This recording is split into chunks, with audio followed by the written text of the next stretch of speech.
Salut à tous les copains, comment ils vont? On se retrouve pour une nouvelle recette. Aujourd'hui, vous me connaissez, moi j'aime bien mixer un peu les cultures. On va réaliser des gyoza. Oui, des gyoza, je suis d'accord. Mais des gyoza au cochon. Oui, d'accord monsieur. Avec une sauce au porto. Le mix de plein de choses, de plein de pays.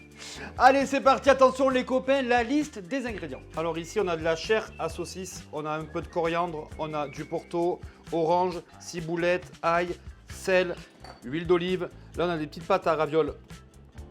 Ici, on a un peu de beurre, échalote, piment d'Espelette, oignon. On a une orange pour la deuxième fois et un peu de cerfeuil.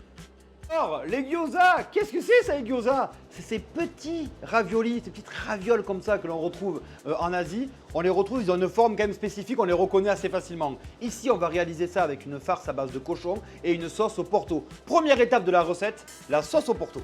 La sauce, vous allez voir, il n'y a rien de plus simple. L'échalote, on va la ciseler. Alors moi, comme je vais laisser l'échalote à la fin dans ma préparation et dans ma sauce, vous pouvez ciseler assez fin. Si vous ne pouvez pas, c'est pas grave. Vous la ciselez, l'ail, boum, on l'écrase et on va le hacher. Dans une poêle, je mets un fond d'huile d'olive. Je vais d'abord faire suer mon mélange échalote, ail à l'intérieur. Je vais déglacer avec un peu de jus d'orange.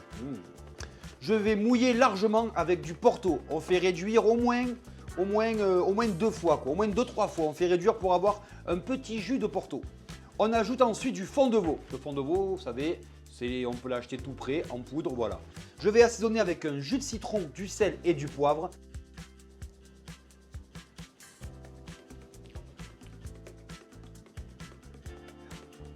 C'est très très bon. Là, qu'est-ce qu'il nous manque? Un peu de gourmandise pour fixer le goût et amener un peu de brillance. On monte la sauce au beurre.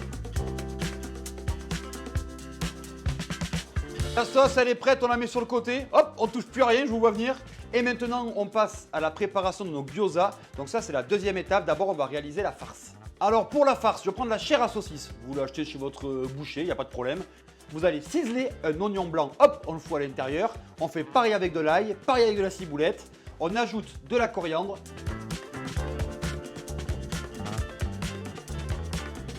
On va assaisonner avec du piment d'Espelette et un tout petit peu de sel, mais pas trop. Et des zestes d'orange. Ensuite, et là moi j'aime bien faire avec les mains parce que je suis un gros cochon. On va venir mélanger la farce.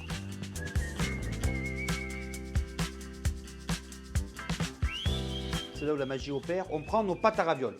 Là j'ai la pâte à ravioles. À l'intérieur on met la farce. On fait le petit pliage de gyoza, comme vous voyez là.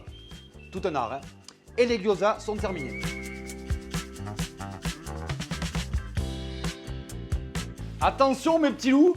Ah, j'adore vous appeler mes petits loups. Pour la cuisson des gyoza, il y en a 2 cuissons. La première, on prend une poêle, un fond d'huile comme ça, et je vais venir les cuire, donc poêle pas trop chaude, et je monte en puissance pour les caraméliser sur le côté plat. J'ajoute de l'eau, je mets un couvercle, et là en fait ça va finir de cuire à la vapeur. Pour savoir si c'est cuit, il vous faut voir la pâte un tout petit peu transparente, ça veut dire que c'est cuit. On finit la cuisson sans le couvercle, regardez là. Et là, c'est terminé, c'est cuit, il n'y a plus d'eau. On passe maintenant à la dernière étape, c'est le dressage et après on déguste.